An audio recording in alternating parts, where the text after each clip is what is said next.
we come to the first step of threading the standard sound camera. Now, our procedure at Metro-Goldwyn-Mayer Studio is that our standards are set rather high, very careful, and it's well for you boys to follow this practice in the field. We start now with placing the magazine on the camera, taking care that your loops of film do not crease in the top of the camera. As at this point, now having placed the magazine on the top, the next step we take is to tighten the magazine down with the thumb screw over here. The moment you move the camera, you will lose your magazine. And it's made of aluminum, and it'll fall on the ground, it'll crack. It'll be useless if it's the only one you have left in the field. All right, Alvin.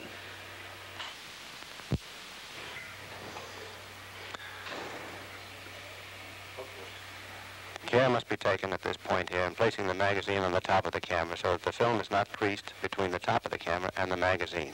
If that crease takes place, the film will be broken in developing.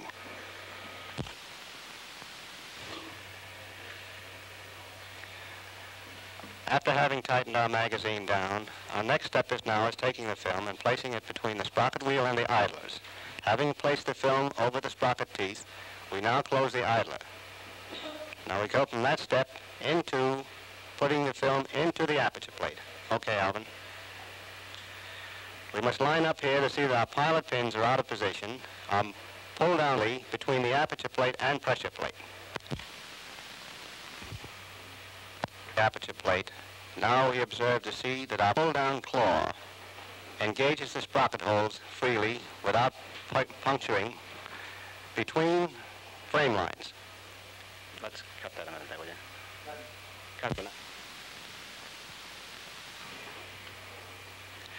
Now that we have our film placed within the aperture plate, we check carefully to see that our pull-down claw lines up with our perforation. We have checked this point, placing our film within the aperture plate, as you saw in the wrestling. Camera's threaded correctly.